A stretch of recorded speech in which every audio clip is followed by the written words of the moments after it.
everybody. Welcome and come on in. And yes, I am back. My voice is a little bit gone because I was in Vegas to see the Bruno Mars concert, and that is why I'm late. But I'm back home and I'm ready to talk about these couples. And so my name is Deborah. I do separate videos on all the couples. And at y'all's request, I am starting to do the all-in-one video. Typically, I get that up the next day for some of you who like to listen to all the videos at once on your long drives while you're getting dressed for work or whatever the case may be. I listen to y'all. So we are going to talk about Clint and Gina. And let me tell you, my theme this week when I watched all these videos was this is the get back week, y'all. This is the get back week. This is the revenge week. And on each video, I'm going to talk to you about how these couples are getting back at each other. And to be honest with you, these producers done messed up these marriages before they really could get off the ground. These producers were out here trying to get information and probably set these couples up, but we're going to get started. So we are going to talk about Clint and Gina. You know that saying out on the street when someone tries to come at you and you say, don't come for me unless I send for you, and you mess with the wrong one. You got the wrong one. You got me mixed up with somebody else. That is what Clint said to Gina. Clint says, oh, you mess with the wrong one. You don't want to play this game with me because, listen, I am better at it. And trust and believe, Clint is better at this than Gina. That's one thing I do know. Clint is better at this of going in the mud and slinging mud better than Gina. And he was trying to stay out the mud. He really was trying to stay out the mud. But Miss Gina, like I told you weeks before, she threw the first strike. She threw the first strike, and too bad because Clint followed up with a knockout punch. Clint followed up with a knockout punch and knocked her out clean on the floor. And this was the first time all in a whole episode that I saw Gina quiet and stunned with that mouth closed. He knocked her out, y'all. Normally Gina's mouth is like this. But let me tell you, when Clint got done with her, her mouth was closed and she was quiet. And she was like, you never seen me this quiet before. We sure haven't. We sure haven't. She ain't never been in no fight with a person like Clint. You could tell. And let me tell you, hopefully she has learned a lesson. That's what I say about these things. Hey, if there's not going to be no marriage, which we know there's not going to be no marriage between Clint and Gina, at this point, what we're hoping for is growth. Change and growth. This is what we're talking about. Just like last year with Mitch and he did all his stuff. What I was happy about by the end of the year or the end of the season was that Mitch had learned some things. He had grown from them. And I was thinking that maybe from here he'll go on, he'll become a better person. I'm hoping that these knockout punches that Gina is taking here on this show, but from Clint, that she will change and she will grow and she will be a better person. That's what I'm hoping for Gina. But she got a long road ahead of her, y'all, because let me tell you, when they first started the episode and they're in that pool and they're having a swim-up breakfast with the mimosas, the nice little tray there in the pool, they got the beautiful scenery of Jamaica behind them. All the things they could talk about. And guess what Gina's talking about, y'all? We know what she's talking about. We know she is talking about work, the hair salon. Gina acts like she's Rihanna over here doing the Super Bowl, like she running Fenty. Gina acts like she is running a Fenty, like she is running 100 hair salons. This girl, she really does puff herself up too much. She's sitting up here at the swim-up bar, the swim-up breakfast, talking about 7-year leases, building brands over 10 years. She's talking about her onboarding, how she's got to bring people on. I mean, she's going through her whole HR process of hiring and firing. Talking about I also teach. Who cares, Gina? Who cares? Gina is so superficial. That is why this blow to her body stung so hard, because Gina is superficial. Clint hit her right here between the eyes. David and Goliath right here between the eyes, because he knew what mattered to her most. And he slung that rock right between her eyes and hit her where things care the most.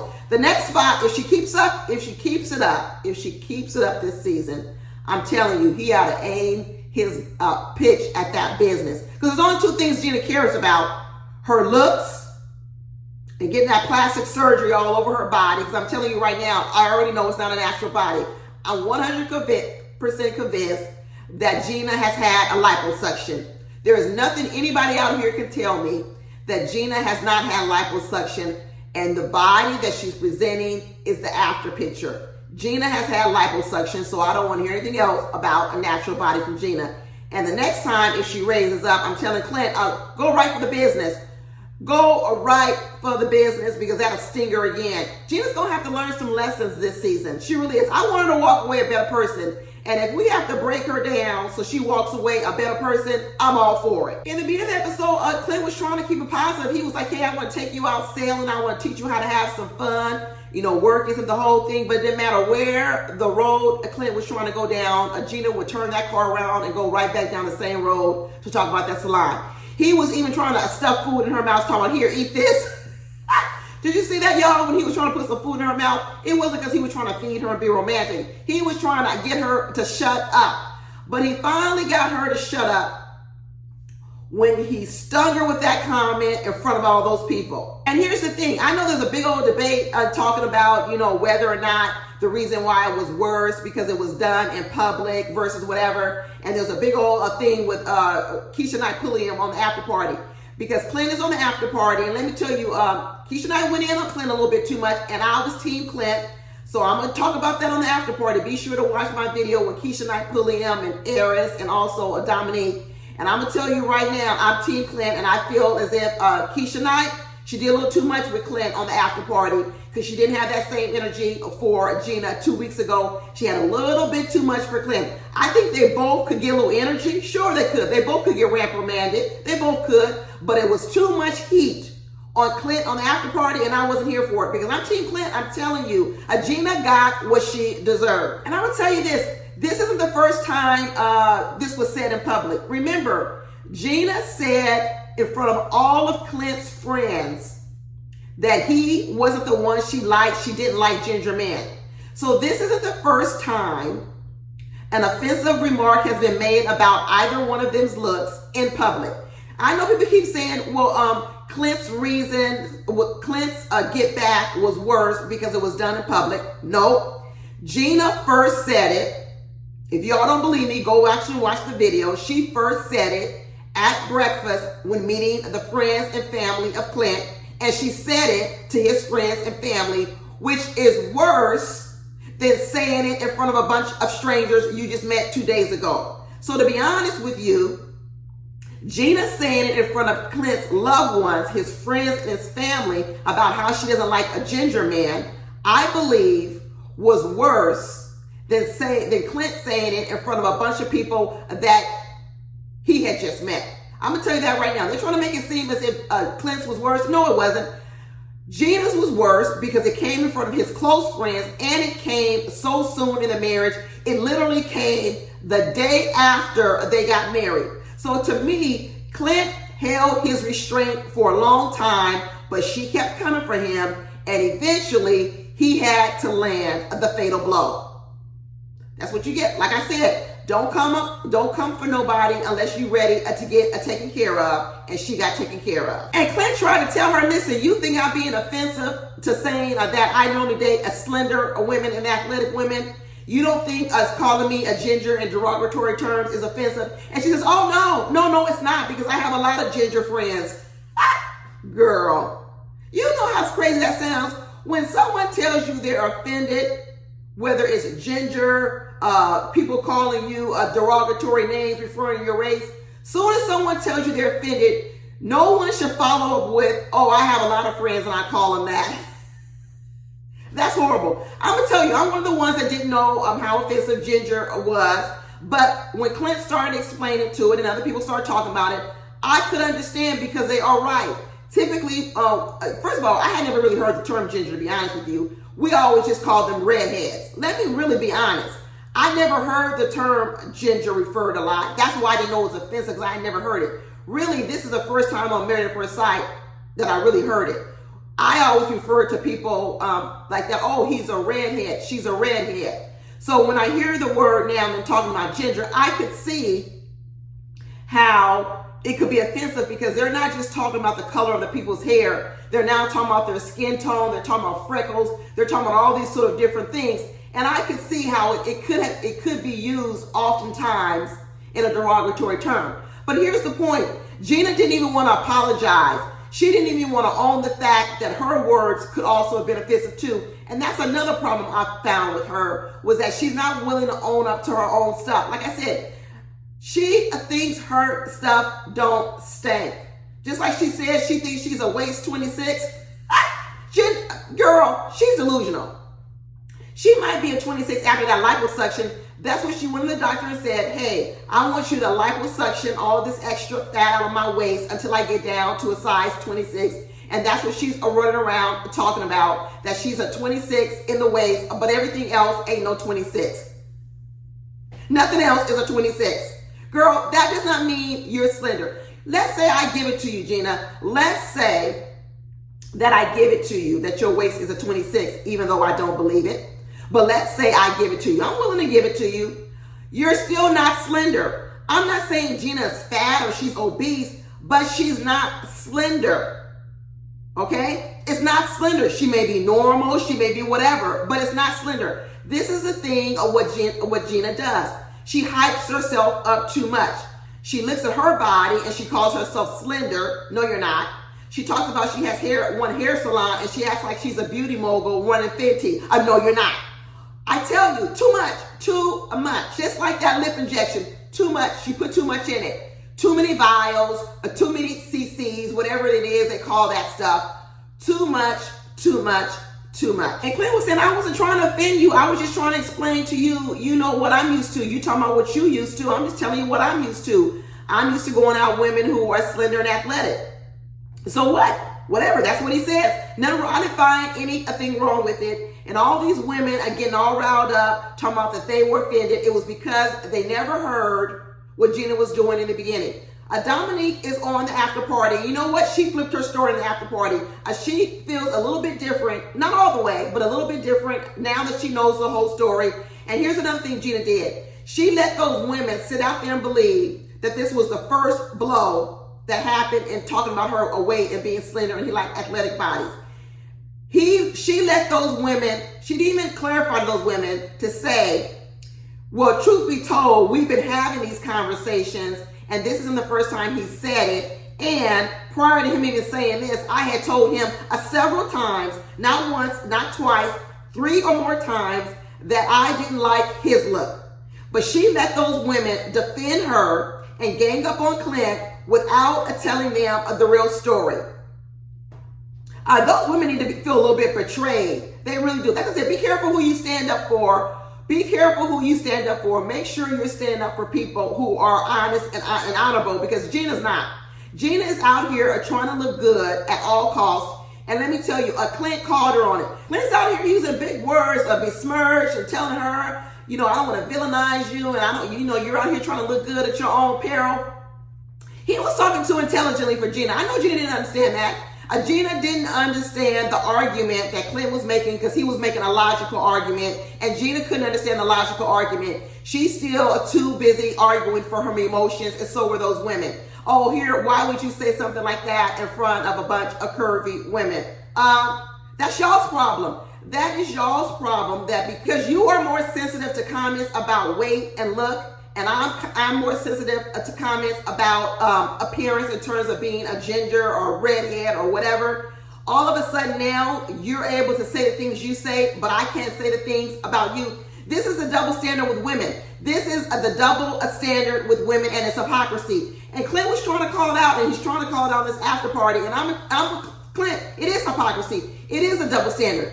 Just because something hits home with you more, okay, and it hurts you more, doesn't mean it's worse than what Clint was feeling because it only hits home with him.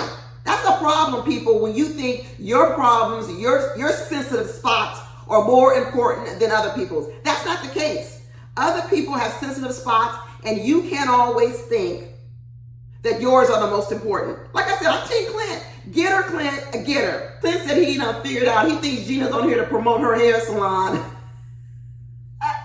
Well, you know what? She really messed up. If she was really on here to promote her hair salon, what she should have done was she should have offered Clint a trim up and something with his hair. She really could have really got a lot of business that way. And in fact, let me tell you, Clint is on the after party, like I keep saying, and he looks a whole lot better, y'all. Clint went and cleaned it up, got a trim on that beard, on that hair, and let me tell you, he does look a whole lot better. Make sure y'all check it out. I'll show you a picture of it. And so when they were getting that little argument, war words, she realized she ain't going to outwit Clint.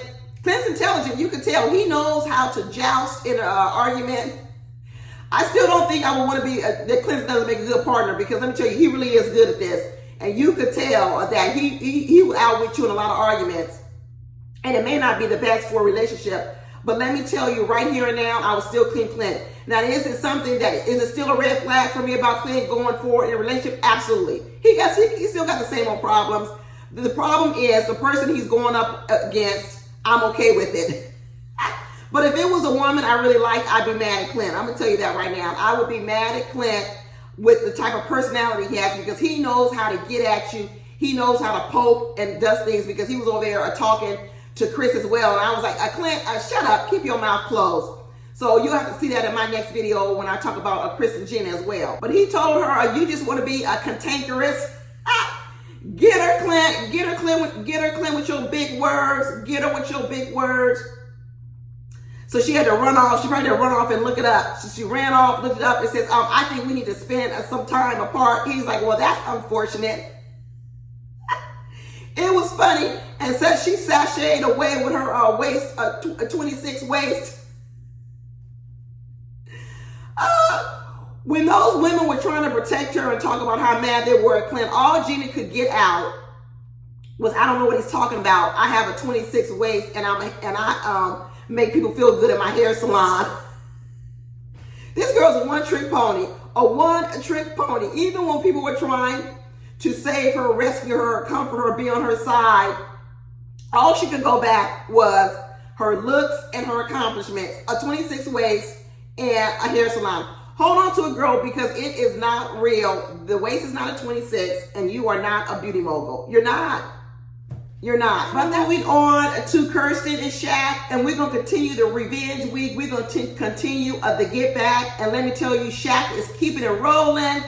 We had Clint getting back at Gina, and now we got we got Shaq getting back at Kirsten. And let me tell you what the get back was. Let me tell you the get back. Because Kirsten did the same thing that Gina did and Clint did, which was talk about his looks in front of other people. Boom. And he was ready for the get back after that. Because remember, all this stuff Kirsten talking about, she wasn't attracted to Shaq. All this was being done behind closed doors. They're one-on-one, her talking about his bald head and everything like that. And then they get to this little group round table. And what does Kirsten start talking about? Well, we struggling with the same thing. We struggling with the attraction issue as well, because I wasn't expecting no man with no bald head. And she starts going in on Clint's, she starts going in on Shaq's looks. And you see his facial expression.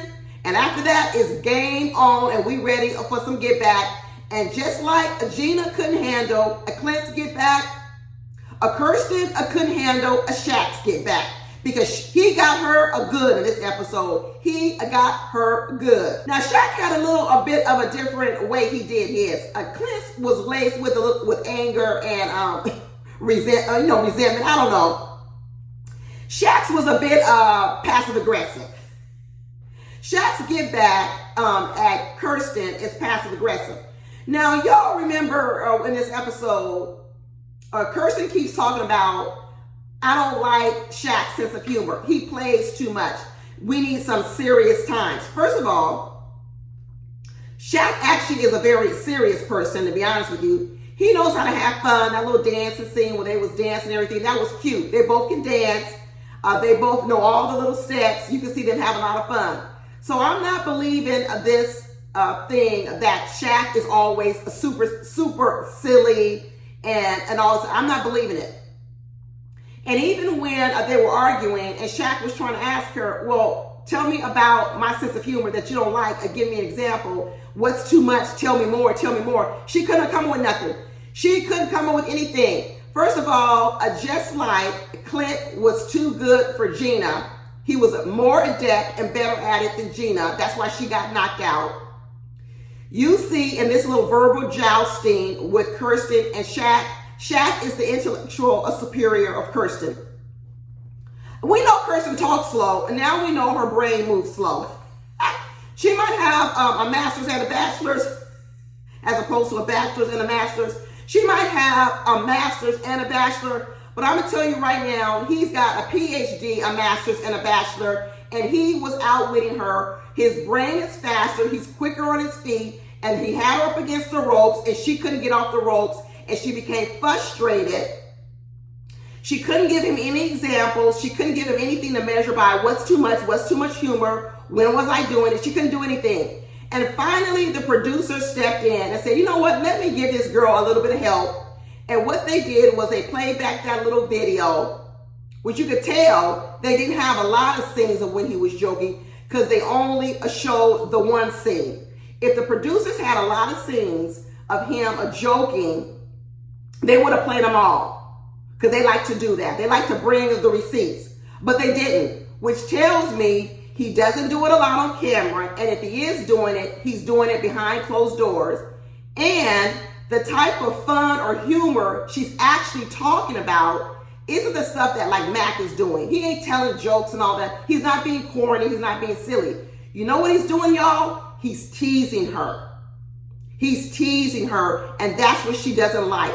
The humor, when she isn't even able to verbally express what it really was, what she's saying is, I don't like to be the butt of your jokes.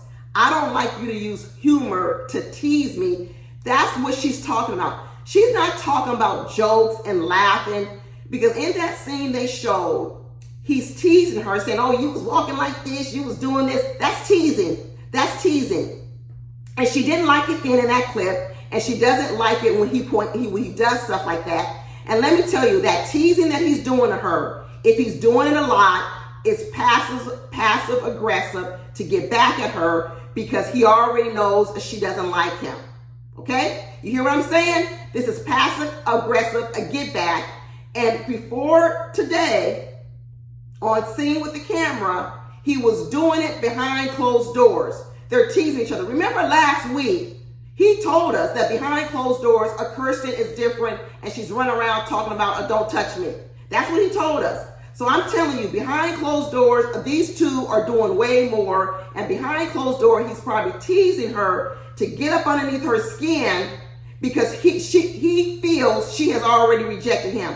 I'm telling you, Shaq is not a man who doesn't think highly of himself. They both think highly of themselves. So there is no way he is taking this with a grain of salt that she is not attracted to him. He's probably like, how are you not attracted to me? You know how many women want to be with me out here in these streets and you're not attracted to me?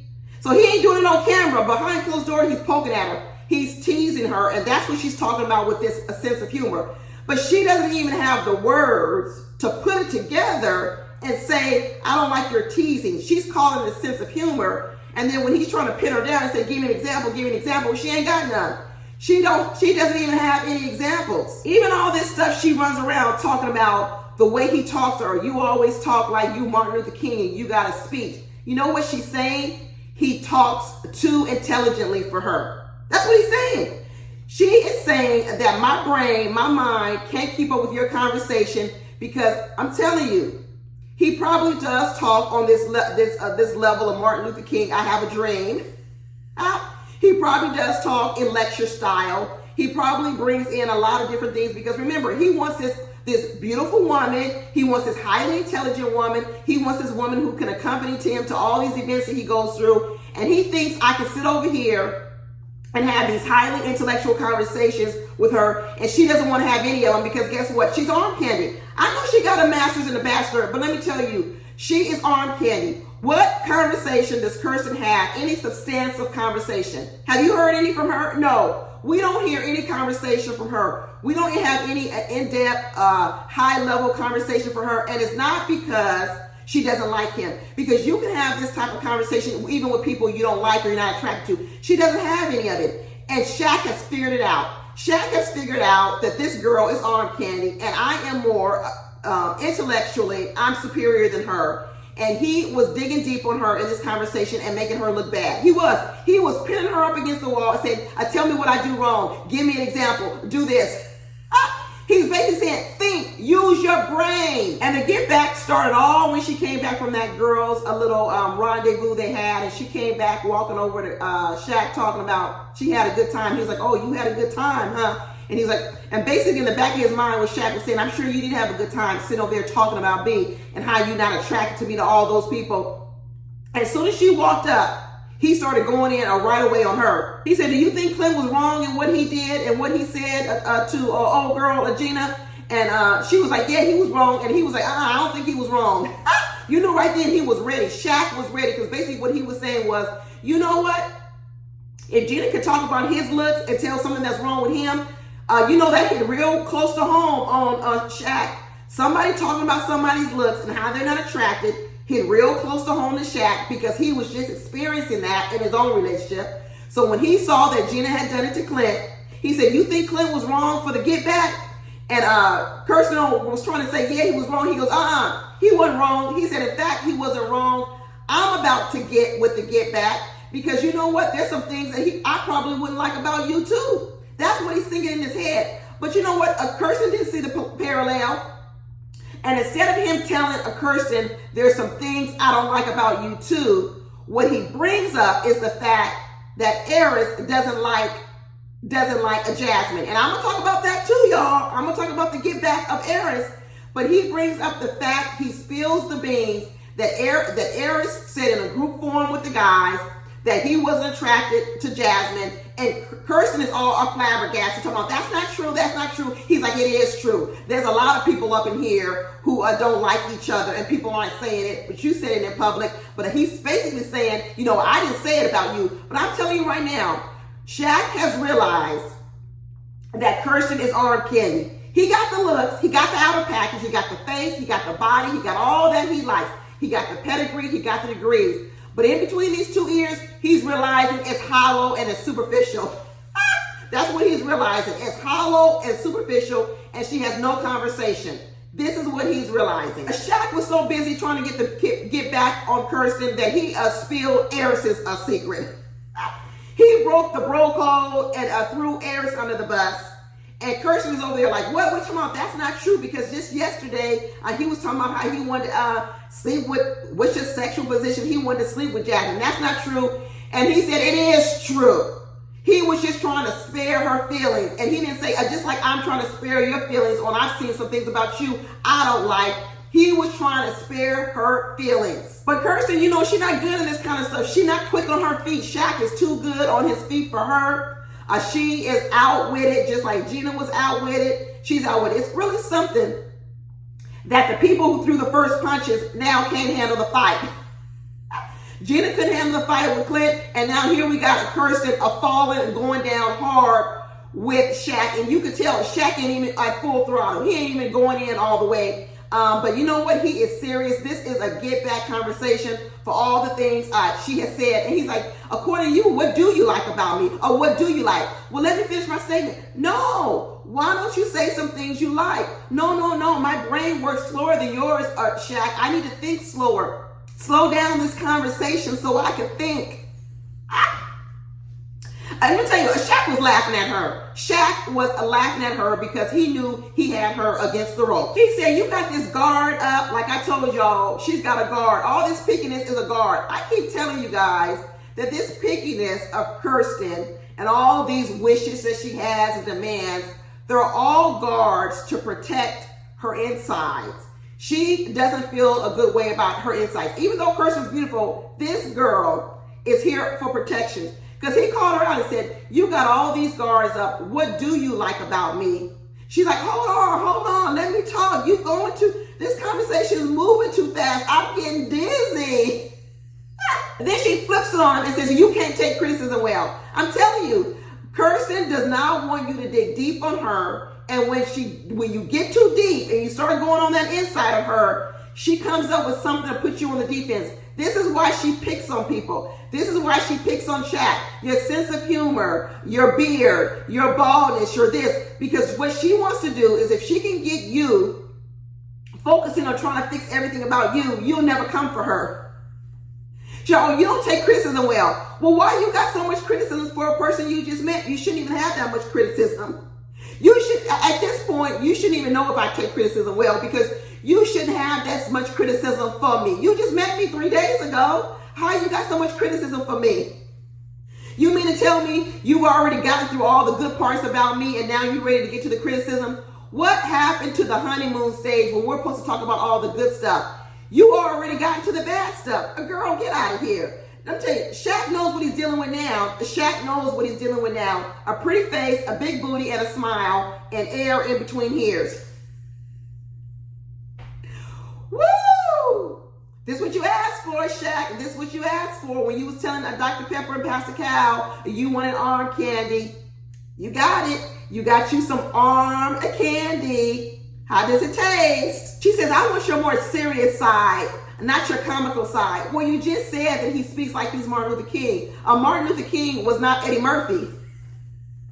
That means he's serious a lot. That means he's giving Martin Luther King speeches, which are serious speeches. I'm telling you, this whole thing about his humor and he's too comical, that's not what she's talking about. She's talking about he's being passive aggressive in situations and he's teasing her about certain things, and she doesn't like to be teased because I'm telling you, she's got a lot of insecurities.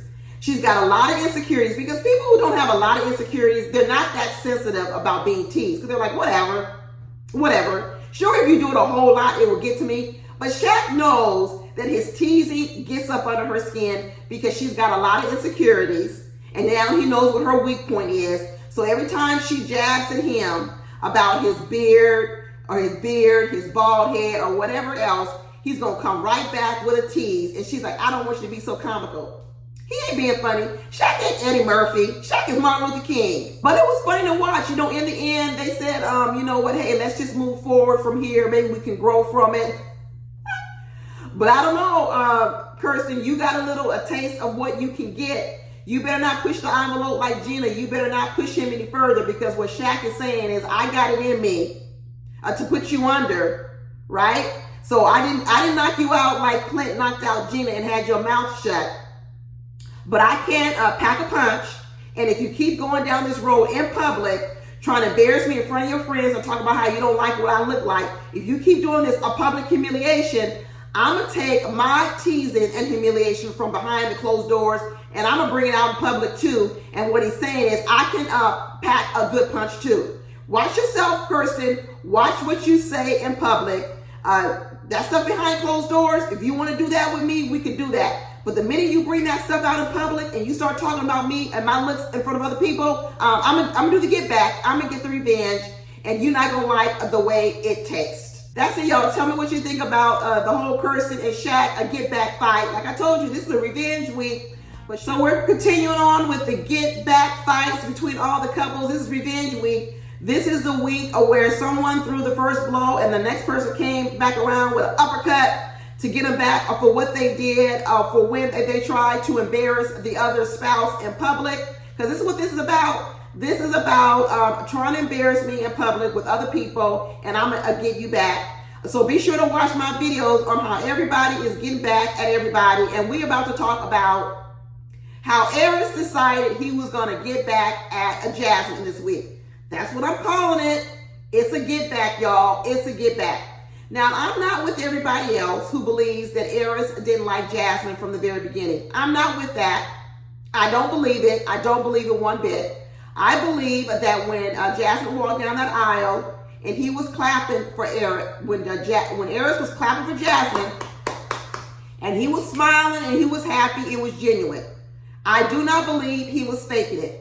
But let me tell you where Airris's attraction to Jasmine has started to go away, because it is dissipating, and it is dissipating fast. But do I believe it's all over physical attraction? No. I know he's walking around or talking about he likes a woman with a big booty and all this other kind of stuff. On the after party, he was talking about he liked Lauren London. First of all, Lauren London does not have a no real big booty. And then now he's talking about he likes people like Serena Williams and Megan Thee Stallion. I'm not saying he doesn't like that, y'all, but this is an excuse now for what Airris's real problem is, and his feelings got hurt. And let me tell you where his feelings got hurt by Jasmine, and she did it in public. But you know what? I don't care. Other people, Gina again doing Clint wrong, Kirsten doing Shaq wrong. I'm gonna say that was wrong, but I'm still on Jasmine's side. But I'm gonna tell you the way it was perceived by Airris. When Jasmine started running around saying there are red flags with Airris in terms of the fact that he's never been in love before, that shocked Airris. That really shocked Airris, because that was the first time that Jasmine verbally expressed something that she was turned off with him for. She expressed that she was turned off by him. And remember, she did this, this happened the previous episode, not even this episode. So the previous episode, or not even the previous, might have been the one before that, very early on, she told him that's a red flag. She basically told him she didn't like it, she was unattracted to it, and it made her feel a certain kind of way. And then what she did was she told other people. The minute she started telling other people about the fact that he has never been in love before in 39 years, this is when Airris's whole tune started to change. Now, if y'all remember, because this is why Jasmine has whiplash. She said, I don't understand why all of a sudden now he's talking about taking slow and put on the brakes. When we were in the airport and we were coming, remember, when they were in the airport coming to the honeymoon, Airris was still talking about, I can't wait to have some intimacy. This is what he said. So at this point in time, he's not trying to put no distance between him and Jasmine. He's not trying to pump no brakes. Okay? Whatever booty she got, it wasn't small enough that he wanted to not have no intimacy, or he was still talking very much like he wanted to probably get to know Jasmine. Like it was still a chance. He was. There was no problem. When they got to the honeymoon, let's cuddle. Let's cuddle. Just like Jasmine said, there was no signs of this, no problem at all. Even then when they were at that dinner, talking about feed me lobster, what's your sexual position, all this other kind of stuff. He is still trying to have sexual conversations, still trying to build up to having sexual intimacy with her, because I'm telling you, he was still interested in her. He was. It wasn't until afterwards he says, well, I've never been in love before. And she says, what? That's a red flag. And the reason why I know it stung Airris really hard, because he sat around saying, I didn't know that would be a red flag. Airris's feelings were hurt, because like I said, Airris wants to be a queen, a Herod, or somebody. He wants to be King Tut. I don't know what he wants to be. But he wants to be the man that sits around, you feed him grapes, you feed him lobsters. This episode, he gets massages and gets his feet rubbed. And let me tell you, the image that Airris has is he wants you to worship him and to think he is the best thing since sliced bread, or that he's even better than that bacon that Jasmine likes to eat. And when she came back with this saying, you ain't all that, something wrong with you because you never been in love in 39 years, he was like, you find something wrong with me? And let me tell you, and then when she said it in public to everybody else, the get back is on, y'all. The get back is on. Ever since the last episode, or the one before that, when he told her he had never been in love and he saw her reaction, and let me tell you, Jasmine gives him looks that he knows she's not that impressed with him. Jasmine looks not only on these confessionals, Jasmine ain't playing with Airris. Jasmine is so smart. She peeps out Airris at every turn. And what Airris has realized is that Jasmine is not necessarily drinking his dirty water. Yeah, she's feeding him grapes, she's feeding him lobster, she's rubbing on his feet. But do you see these looks Jasmine gives Airris?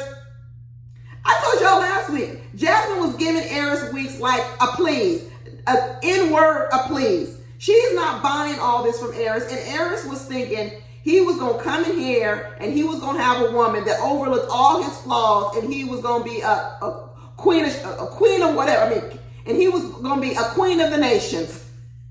And Jasmine's over here calling him out on his BS. And Jasmine has serious conversations. She goes deep. And all Airris can talk about, oh, this is awkward. This is awkward. Why? Because she's telling you about yourself. This is why Airris now really turned off with Jasmine. He wants to say it's all physical. No, it's not. It's intellectual. It's intellectual. Jasmine is really telling him some things about himself, and he can't handle it. He can't handle it. And so he is ready for some give back now. So he's ready to go into these private sessions. And so now, he's even worse than other people because he didn't say the get back at Jasmine and call her a 4. Or his attraction a 4 to her when hers for him is a 12. That's another thing. He says it in front of all the men behind Jasmine's back and basically says, oh, her attraction to me is a 12, but mine to her is a 4. That was some get back stuff. That was some get back stuff because in that open session, she had just told everybody that he had been in love for 39 years and made him look like a clown and a fool, and he didn't like it. And he was sitting there talking about, oh, I didn't know that was a bomb. Yeah, it's a bomb. When you haven't been in love for 39 years, it's a bomb. But he didn't know it. He was thinking his stuff don't stink. And Jasmine was like, oh no, your stuff stinks. It's real smelly. And I'm telling all these other people how smelly it is, and they all agreeing with me. They are all agreeing with me, and he looked foolish. And he was upset about it. So he got to get back on her with the fellas saying, oh, well, she thinks I'm a 12 in terms of that. I'm a 12, 1 out of 10, I'm a 12, puffing himself up. And it says, but I think she's a 4. Boy, get out of here, Airris. Get out of here. And let me tell you, when in my video, I talk about how Shaq is too quick. Shaq is too quick for Kirsten. Jasmine is too quick for Airris. He can't handle her mentally. Because when he came back over there talking about recounting the conversation and talking about how old girl, oh, you see how Nicole flipped? Nicole was talking about how she really wanted to have sex the first 2 days. And all of a sudden now she's flipping and saying she's willing to wait. And what did Jasmine do? Quick, Jasmine, well, you doing the same thing. Get him, Jasmine. Jasmine said, well, you doing the same thing yourself. Here you are all over me talking about my favorite sexual position and you want intimacy and all this. Now all of a sudden you talking about put on the brakes, hold on, we need to take it slow. You flipped the same way. He sure did flip, Jasmine. He flipped because he figured out you were too quick and you're not going to be overlooking all this stuff about him, and he didn't like it. He does not like it. Even Clint had to throw him in the bus talking about it. You was talking about blowing out backs, Airris. What you talking about now? Even Clint had to call out his hypocrisy on how he done flipped because he was talking about blowing out backs. He was talking about cuddle time. He was talking about he was ready to have some intimacy. He was talking all this sex talk. Now all of a sudden he talking about slowing it down. Even Clint had to call him out. I'm not saying it was right that Clint did it because Clint was all up in other people's business, but he called him out, and Airris didn't like that either. Airris don't like to be called out, and Jasmine is calling him out, and it is making his attraction go like this. It's going like this. Because what he's realizing now is, I was thinking I was going to be able to please her and do all these things, but you know what? I may not be able to please this girl because she's more than just the bedroom. She's looking at more than just the sex. He up here thinking he's going to be blowing people's backs out, and that was going to be his claim to fame, how good he is in the bedroom. And what he's realizing is Jasmine is looking at more than that. And he doesn't measure up to any of that other stuff because he's shallow and he has no depth. Every time I look at Airris, he either looks like he's sleepy or he's high. Is he over here smoking his ganja on the island? I believe secretly that Airris and I believe Airris and Mackinley are getting high offset, drinking this Jamaican ganja, because Mackinley over here are silly and Airris is sleepy all the time, slow talking. I think he's getting high a lot. I think he's getting high a lot, and to be honest with you, if he is doing that, I don't think Jasmine likes it. Because you can see some things with Jasmine. She doesn't really like Airris. People talking about Airris is unattracted to Jasmine. Jasmine may think he's physically attractive, but there's a lot of things about Airris that Jasmine doesn't like.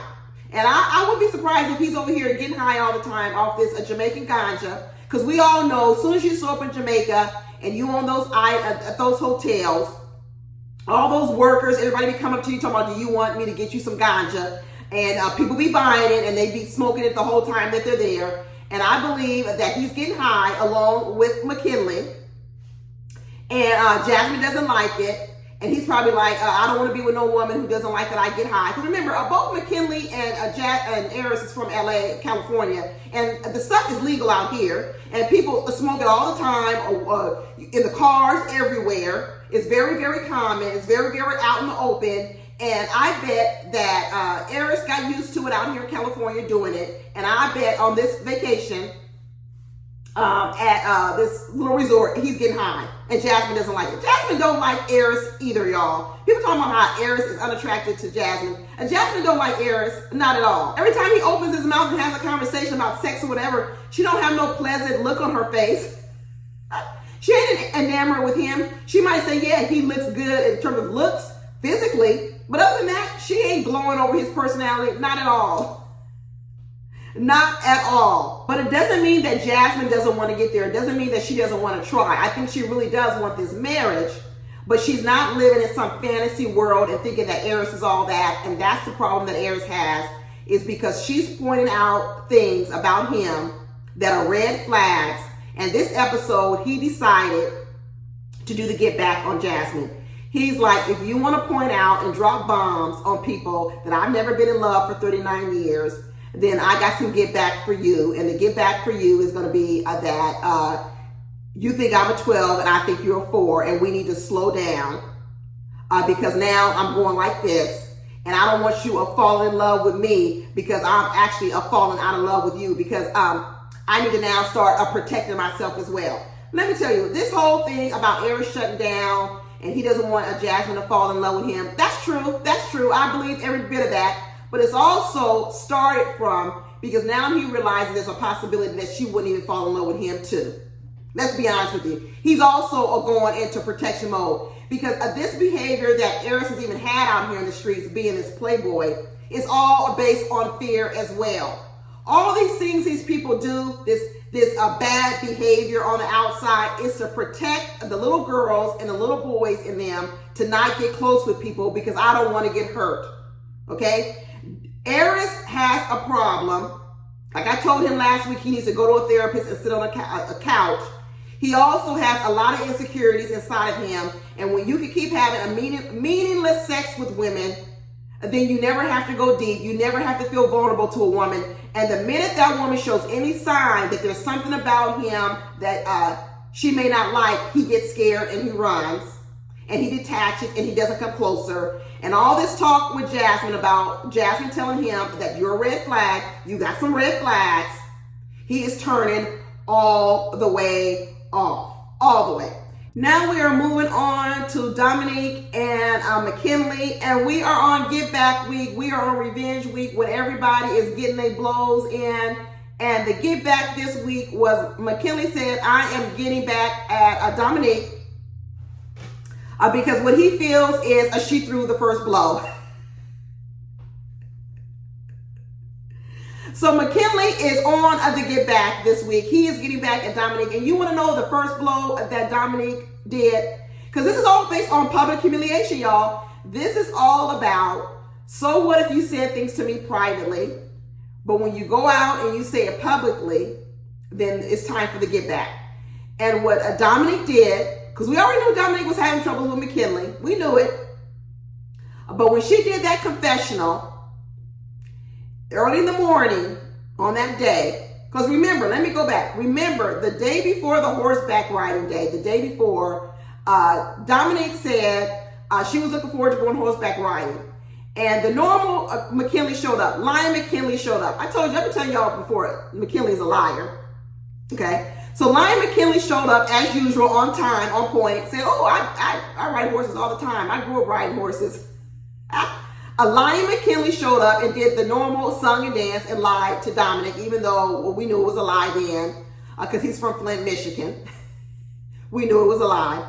But Lion Mackinley showed up. But then what Domynque did, but the next morning, then what Domynque did before they went horseback riding. So remember, the day before, they're laying in bed, he's lying, normal stuff.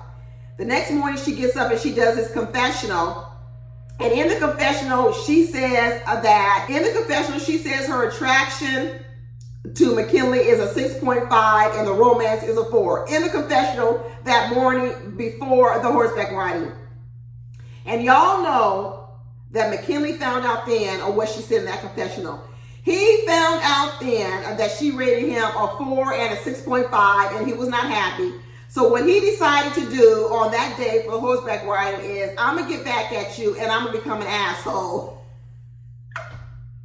And the whole day, all he did was complain and nitpick and make the day miserable for her, because he knew that she was looking forward to it. But he was like, okay, you want to call me a 4 and a 6.5? I got something for you, Dom. Let's go get on out here, and I'm going to complain and be irritated the whole day. And that's what he did. Domynque on the phone talking to her mother, talking about how, he's not what I wanted. He's not adventurous. And I don't want to be sitting on no beach. I'm not in Jamaica. I can sit on the beach in Florida, but I don't want to be sitting on no beach in Jamaica. And Dom was running her mouth to the producers, to her mom, and talking about he's a 4 and a 6.5. And Mackinley found that shit out. He was like, oh, I got something for you, girl. I'm here for the get back. I'm here for the get back. So get back week, he decides, I'm going to make your day a living hell. I'm going to give you a trouble all day long on these horses. I'm not going to be cooperative. I'm not going to be happy. I'm not going to go along with it. Because you remember, he definitely is not adventurous. He definitely didn't like these things. But prior to this day, what Mackinley would do is he would lie and do jokes, and he was silly, but he would go along with it and everything and just say, hey, I normally don't do it, but I want to do it for you. But this day, he says, I got time. This day, he says, I got time. Since you got time to run around and talk about what I'm not, and that I'm a 6.5 and a 4, I'm going to make your day a living hell. And then later on, when he's in the group sessions with the other men, he hits on Clint's wife. He's like, you want to say that my attraction is a 6.5? You want to say the romance is a 4? Well, guess what? I think another man's wife is hot and sexy. And he felt real comfortable commenting on another wife's looks because his wife had just rated him a 4 and a 6.5. I'm telling you, this was a get back week, a get back revenge week. We all seen that clip. They're showing these previews where later on in the season, there's going to be some scene where Clint and what's her name? Dom are kissing. They've been showing the previews on the TV. Well, guess back. This is all revenge stuff. This is all revenge. This is about you two are been talking about us, so we gonna kiss opposite people. That's all this stuff is. I wouldn't be surprised if Mackinley's over there kissing Gina. It probably isn't just Dom and Clint kissing. It's probably Mackinley and Gina kissing on the other side. This is some get back stuff, y'all. This is some get back revenge week stuff. Mac over here starting to take up for Gina when Clint talking about, well, maybe you ought to be nice that she has a small business and this and that. This is get back. This is taking the side of Gina and taking up for a whole another woman because his own wife is rating him 6s and 4.5s. He was like, you don't care nothing about me, and then I ain't gonna care nothing about you. I told you that Mackinley is not an innocent person. I'm telling you, he comes off like he's whimsical and comical and all of a sudden. Pretty much, I'm telling you, I actually think Mackinley is high. I said it on my Airris and Jasmin video. I think between Airris looking sleepy and tired, his eyes half closed, he's high this whole honeymoon. And I actually believe that Mackinley is pretty much high this whole episode too. These two boys from California has gotten out here in Jamaica, smoking this ganja, this weed, and both of them are high these whole honeymoons. That's what I believe. I think they're all high. But Kelly was talking about at the end of the night, talking about it was a good day, except that I was there. And Domynque is like, what? Cut the tape. He was like, what's wrong? He was like, yeah, it was a good day, except that I was there. I'm telling you, he is throwing some daggers at Dom, because guess what? He didn't like what she said on camera, rating him a 6 and a 4.5. And he said, I got the smoke for you too, Domynque. He tried to apologize later on when they were coming back, put their little initials on that tree, and she had that knife in her pocket. He's like, you would be carrying around a knife. And he was like, you know what? I'm introverted and all this other kind of stuff. I tell you, Mackinley after this, Mackinley needs to go really, really figure out who he is. Maybe he's explaining the way he feels on the inside. Maybe that's how he feels on the inside. He's shy and scared on the inside. But his outward behavior is actually none of that. Just like he says, I know I'm a handful. Well, how are you a handful if you shy and introverted? Most shy people sit over in the corner. They're not no problem at all.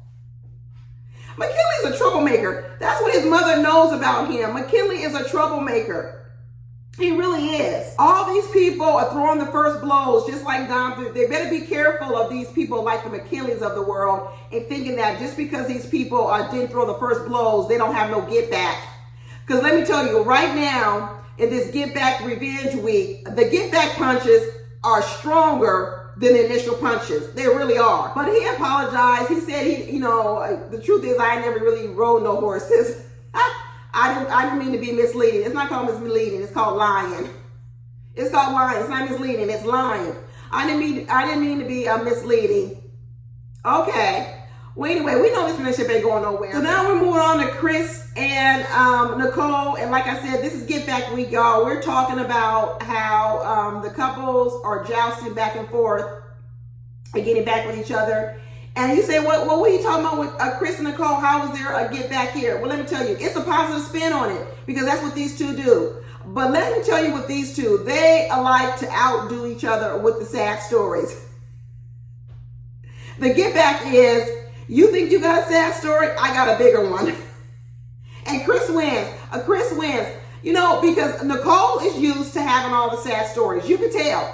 Nicole was used to being the one coming into relationships and having all the sad stories about all her past relationships.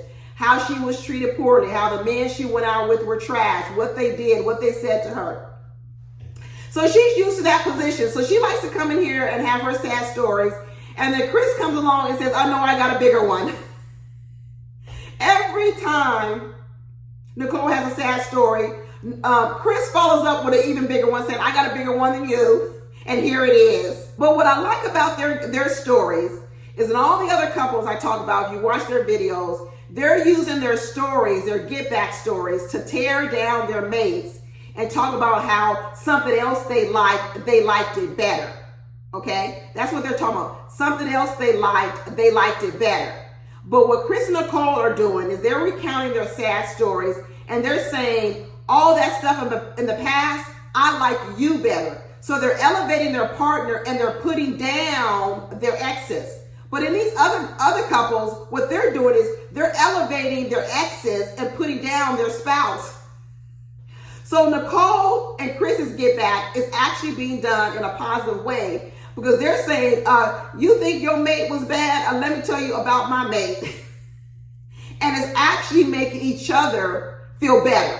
Telling stories about a past relationship with them is actually making their mates feel better, whereas the other couples, they're telling stories about their past mates and it's actually making their spouses feel worse. Nicole's over here talking about how sex was meaningless with her boyfriend and about how, something about she felt like she was just a body. It wasn't personal to her. And Chris goes back and said, well, I was with a woman for 1.5 years and we only had sex 3 times. Nicole's like, dang, I can't win. Another one for Chris. And Nicole comes back and says, well, yeah, and then in this other relationship, we did have a lot of sex, but it was meaningless. And then Chris comes back and says, he said, me too. I had another one like that too, but it was meaningless as well. And it was just to cover up and mask things wrong. Another one for Chris. I'm telling you, he got a better, every time Nicole comes with a story, Chris got a better one. He got a better one. She says her pet peeves are people smashing things in water, slow-moving people and people splashing water on her. He said his pet peeves were people not doing dishes in the sink. So they really shared a lot of information about each other. And he was talking about he only do laundry once a month. What? Not them sheets. I guess if you went. No. There's no good scenario in which changing your sheets once a month is good. And didn't they say they got dogs in their bed? Ugh. So when she was telling him, you're going to have to overlook the fact that I don't like slow-moving people and I don't like water splashed on me. He's like, oh, I got one better. You're going to have to overlook that I only change my sheets once a month.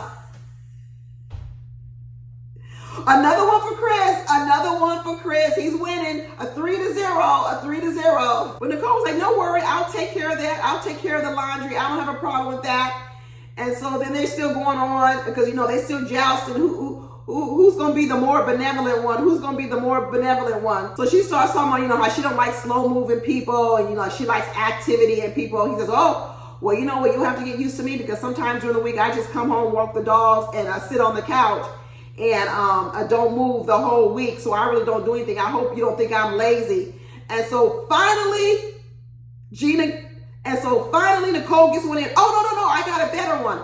I do the same thing. In fact, there's a butt print on my sofa, on my chair, because I just sit there sometimes all day long after I get home from work. Ding, ding, ding, ding, ding, ding, ding. 1 for Gina, a 3 for Chris. We gave Gina 1, 3 for Chris.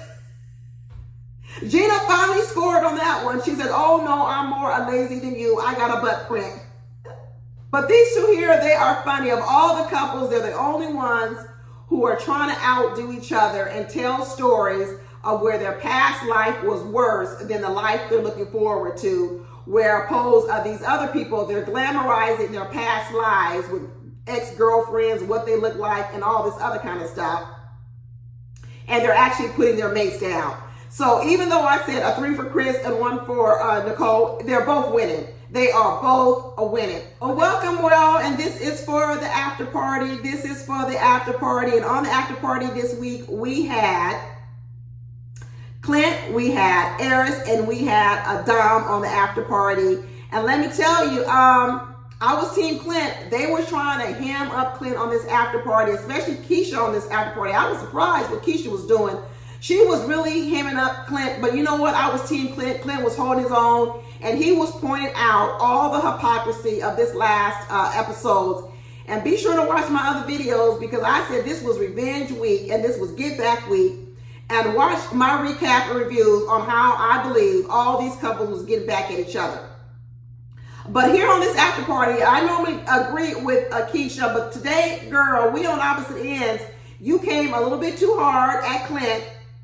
And this same energy wasn't for Gina a couple of weeks ago when she was on there. But I'm a Team Clint. I'm holding Clint down this week for sure. The specialty drink was a drink called a Rough Waters because they said in this episode were rough. They was rough. Dom, they showed the clip where Dom was calling her mother, basically saying, you know, how he is not adventurous or anything like that. And he's kind of scary and she doesn't like that about him. And the mother's trying to help her along. So maybe you need to help bring him out of his shell. Dom's like, I'm tired of all this complaining. You know, I'm telling you, watch my Get Back video because once Dom called him a 6 and a 4.5, all hell is breaking loose up in that relationship. Mackinley's like, gloves are off. You want to call me a 4 and a 6.5? Gloves are off, Domynque. I'm going to make this whole anniversary. I'm going to make this whole wedding a living hell for you. And I'm going to complain the whole time. Because I don't want to be here. You don't want to be with me, and then I don't want to be here. So then they turn to Clint, and Clint is talking about the whole stuff going down with Gina. And Keisha and I saying, well, you know, because Clint says, you know, he likes a lot of adventure. He wants a life of adventure. He's trying to get her to maybe focus on adventure more and less on work. And so Keisha says, like, well, you don't think she's adventure? And Clint clears up, no, I didn't say that she didn't have the capacity to be adventurous. I said she doesn't live a life of that. It's two different things. Clear it up, Clint. I like that. Clear it up because that isn't what he said. He said right now, he didn't say she didn't have the capacity for it. He was saying that she doesn't make it a priority in her life. And he says, I live a life where adventure is a priority in my life. When they were talking about all the complaining of Mac, one of the things they polled was Clint and they polled Airris. And they said, wait a minute, you know, Dom is saying that Mackinley is a complainer.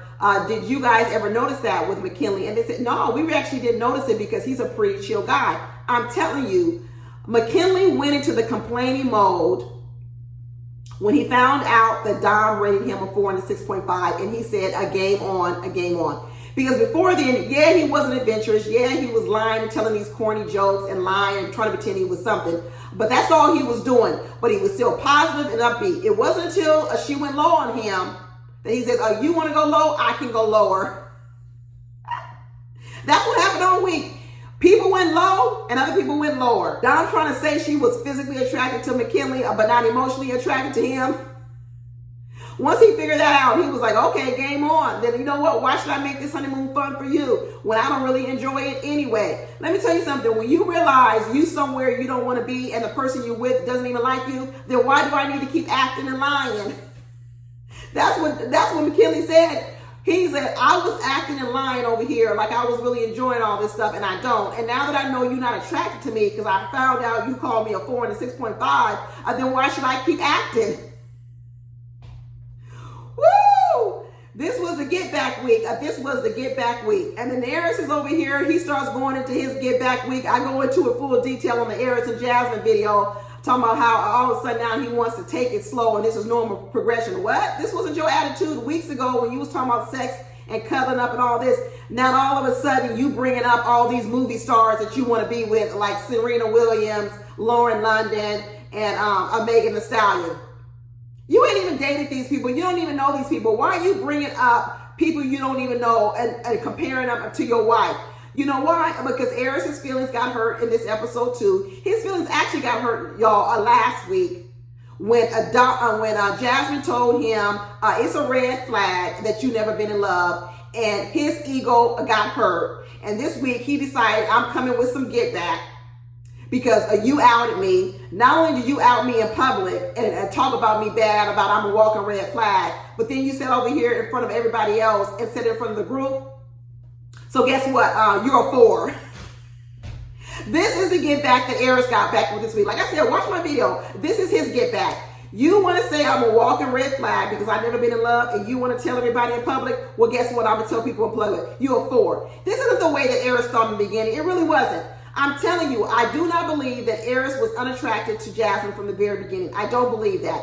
Airris has become unattracted to Jasmine, not because of her looks. This booty stuff he's talking about is all a smoke screen. It's because Jasmine is pointing out to him things she doesn't like about him, and his ego and his pride and all of that. He can't take it. So now he's going to go right for her looks. It's get back week, y'all. I'm telling you, it's get back week. And in Airris' get back, why he keep mentioning women he don't even know? At least in Clint's get back, he's talking about his previous girlfriends. But you notice something about Airris' get back, talking about his ex-women? They all be women on TV, women he ain't never met. Like I told you, he probably came out to LA fantasizing about all these actresses, talking about Serena Williams and Megan Thee Stallion and Lauren London. Why he keep bringing up celebrities? You ain't never met none of them. You ain't never been with none of them. You don't even have no possibility of even being with them. But he want to keep bringing them up just so he can get back at Jasmine, because he realized that Jasmine is not as into him as he thought she should be. Bye. You know, Airris is running around talking about, well, Jasmine is attractive. She's attractive, but I just don't have any sexual chemistry. But basically what he's saying is this. He's saying this is what's happening to his peen. She's attractive, but there's no sexual chemistry. He's feeling friend vibes or whatever else. You know why? Because mentally, he doesn't feel like the king no more. You know, that's why he's always about rub my feet, feed me grapes, feed me lobster, because he wants to feel like a king. And right now, when Jasmine tells you you a walking red flag and you never been in love, he was like, dang, I don't feel like no king now. And guess what happens when you don't feel like a king, Airris? That's what's happening with Airris. Airris talks about he's all puffed up and he's a player. He's got low self-esteem too. Airris got low self-esteem, and that's why he's been using this sexual conquest out here to boost the way he feels about himself, and that's all he concentrates on. He can't connect with no woman because he's got internal problems. He needs to go through a therapist. He needs to go through a therapist. And Jasmine is way too more emotionally developed than him. He can't have no conversations. Everything's about, oh, this is awkward. Why is it awkward? You're just having an in-depth, deep conversation. Jasmine's talking about her real feelings, real issues, and he can't handle it because it's awkward. It's awkward listening to someone talk to you and tell you about things about yourself, and he don't want to hear it. He don't want to hear about things that aren't right with him and the red flags. This is awkward. Why is it awkward, Airris? Jasmine was telling him, listen, I'm not trying to marry you. I'm not telling you I'm in love with you. Why are you awkward? Listen to me. I'm not telling you I'm in love with you. Just because I say I normally fall in love early, but I'm also telling you that I have concerns about you. So I'm telling you I'm not in love with you. Oh, this is awkward. Why is it awkward? Because we're talking about your history, your dating history, what's not so great with you. And I'm not feeding you no grapes and lobsters, and now you awkward.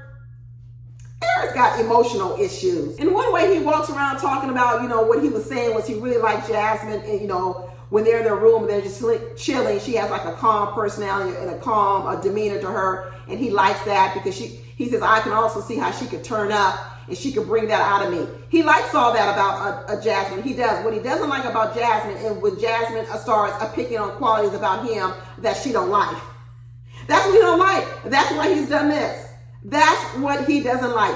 It all started the minute he dropped that bomb that he had never been in love. That's when the part about Airris started to go away. Because it's not looking people in the eyes. That wasn't because he wasn't attracted to her. He has a problem emotionally connecting with people, period. Because even when that cousin was berating him before his wedding and talking down to him, he couldn't even look her in the eye. He does not take people saying things about him very well, not at all. And this whole little part where Keisha was going in on Clint, trying to make him realize that what he did was wrong, saying in the public. First of all, we need to roll back some stuff and show that, first of all, public humiliation was first done by Gina, because Gina did it at the breakfast table the day after the wedding to all of Clint's family and friends. Let's get it straight, people. Gina was the first person to say in a public setting to close family and friends of Clint that she wasn't attracted to him and she's not attracted to ginger men. So the first public announcement of it was by Gina. So Clint saying in public to all these people he had just met 3 days ago, tell me, I'm saying it was a worse, that her public forum was worse than his. And so I didn't really like that Keisha Mackinley was trying to pretend like Clint's blows at Gina's body was worse than her talking about his ginger hair, his ginger skin tone, his ginger or whatever makeup. It isn't. It isn't worse. Because what Clint was saying was, we were talking about our preference. And Keisha and I was talking about, well, she wasn't saying it as if it was all people. Well, neither did Clint. Clint didn't run around talking about all big people or non-slender or non-athletic people weren't good people. Clint didn't say that. So on one hand, Keisha was trying to act and pretend like Clint was saying something bad about all women out here, and he wasn't. He just said it's not what I'm normally attracted to. And then trying to take up for Gina and say, well, she was just talking about one aspect. No. They're trying to make it pretend like Clint was a worse offense, and it wasn't. It was the same thing. They both were talking about what they don't like. The reason why it stunned these women, and maybe it even stung Keisha more, was because it's something that hit home with them. See, this is the thing. When someone throws a dagger and it hits home with you, then all of a sudden you feel it's a bigger offense. But it really isn't a bigger offense. It just hit closer home with you. But if there was another person here with red hair or reddish features in them, ginger, whatever they want to say it is, maybe they would have just been just as offended as Clint. But they wanted to diminish Clint's being offensive, but then elevate what he said to the other women. No. And like I said before, Gina, that ain't even her natural body anyway. Gina doesn't have liposuction. Get out of here, people. Everybody knows Gina has had a liposuction. Just because it still looks bad doesn't mean she didn't try it, she didn't attempt it. It just still doesn't look good. Clint was right. This whole stuff was a double standards and hypocritical behavior by the women in this situation. I don't care if it hits home with women who are big or bigger or whatever else. Shoot, I want to lose some weight too. I hopped on the scale this morning like, damn girl, you need to lose some weight. But let me tell you something. It doesn't mean that I would think that comment is any more offensive to talking about something with Clint that he can't even change. At least I can go out here and run around the block and lose some weight. He can't change the fact that he is redhead or a ginger colored or whatever you want to do. Her comment was way worse than his comment. And her comment was said first, and her comment was said first in public and in private. So she got all the smoke that she deserved. I was not with Keisha Mackinley on this one, not at all. And I was glad that Clint held his ground and said, no, it was hypocritical. And I'm sorry if y'all don't get it. I was a team Clint all the way. And you know who ended up taking up for him? Dom ended up taking up for him. We know they kissed later on, but what Dom pointed out was at the time they heard Clint say that, they didn't even know the backstory. They didn't even know all the times what Gina was saying in the backstory. And this is what I said in my other video with Clint and Gina. And Gina had no incentive to clear it up for the ladies. She didn't tell him, oh, you know, we've been talking about this now for 2 and 3 days. I was the first one that told him I wasn't attracted to him. She didn't even give the women that context. She let those women believe that Clint threw the first punch. And Dom said after she found out that they had already had this conversation before, it had been going on, she realized it wasn't as bad as what it sounded. Now, she did admit it. She said, you know what? I was a little hurt by it because actually it's one of my insecurities. She says, I'm a thick girl, and I was a little bit afraid that when I walked down the aisle with Mac, that he would want a more slender woman. So she said that, yeah, she was stunned by it, but at least she recognized she was stunned by it because it hit close to home. Not because it was worse than what Gina said. At least Domynque had the wherewithal to know the reason why it feels different is because it hits close home. But it doesn't mean it is different, especially if it was another redhead person sitting next to me. They would feel just as offended. But Keisha Knight Pulliam didn't get it. But Dom took up for Clint, and so did Airris. Airris also took up for him because they both of them was probably saying, you know what? She threw the first punch, so she got what she got.